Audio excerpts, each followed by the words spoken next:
Namaste, Hamesha Khush Raho Betiya. My name is Manisha Singh. Today I am teaching you sea transport in food storage and transport engineering. First of all, what is sea transport? The transport which is running in the sea is sea transport.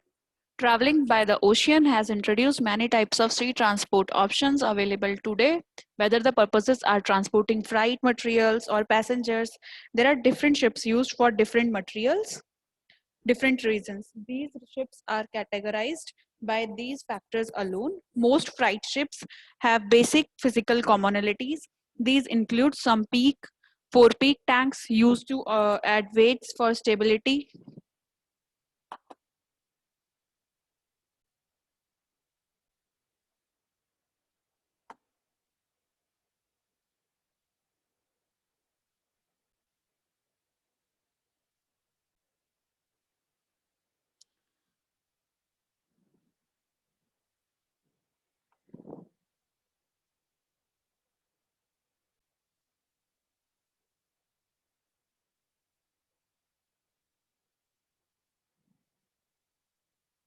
These include the same four peak tanks used to add weights for stability, the engine room being found below the main deck, and tanks found on both sides of the ship's shaft alley. However, these tanks will carry liquids dependent on the type of ship.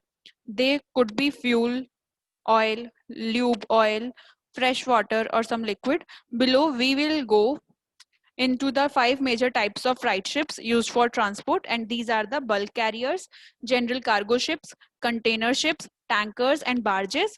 First is bulk carrier. Bulk carrier ships are seen with the large hydraulic hatches covering their floors. These types of ships are used to transport grain, ore, wood chips, and other materials products down into a hold. They are sent to be loaded on and off at special ports. The average bulk carrier is around 800 feet long. Then general cargo ships, like the bulk carriers, these ships have large hydraulic hatches and covering the holds along with overhead rigging, and they can have 4 to 5 holes and long protruding rigging from winches. Some of these ships can be special and have refrigerated spaces to carry perishable items. They are normally 500 feet. Container ships are standard in freight types of sea transport. These are primary ships used today. They are designed to carry large steel containers that are normally 20 and or 40 feet long. Large cranes and large help from trucks assist in loading up and off of these ships. There are some containers ships that are designed where the bow opens up, and smaller ships called barges are pulled in. Tankers are the most common ships that haul oil. Although there are many types of tankers that carry different types of liquids and gases, they are all generally the same in their use.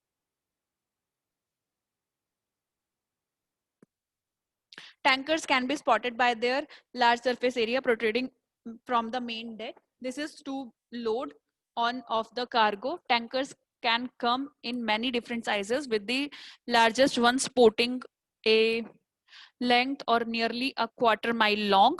Barges, these vessels normally require a towboat to move on, can be used with container ships. Barges are used to primarily move three types of cargo: grain and ore, containers, and liquid and gases. Essentially, these can be thought of the miniature version of cargo ships, container ships, and tankers. By having these different types of sea transport allows for carriers to pick and choose the one most fitting for the job. It wouldn't make sense to standardize one ship to fit all, although most of these ships can be based uniquely to transport for unintended cargoes. Then advantages of sea transport. First one is, of the various modes of transport, it is the sea transport that offers the highest carrying capacity. A ship can even carry several aeroplanes. Sea transport plays a crucial role in international trade of any country. Waterways are the gifts of nature, and therefore no investment is required for their maintenance. The operating cost in case of sea transport is also less when compared with the other modes of transport. There is no problem of traffic congestion in the mid-sea. This avoids delay. Accident during the voyage is rare occurrence. Loss of goods due to accident therefore is also avoided. Demerits of sea transport are the following are some of the disadvantages of sea transport. It is the slowest mode of transport. Perishable goods cannot be sent by this sea route. It is very much affected by weather and climatic condition, and lack of stable political conditions in many countries also come as a barrier in sea transport. Sea transport doesn't offer any scope for extension. All other modes of transport can be extended to newer areas. There are many formalities to be compiled within sending shipments. Hope you all are satisfied with this session. If you have any query, please mention it in a comment box. I will resolve them whenever we have a live session. Thank you so much for watching this video.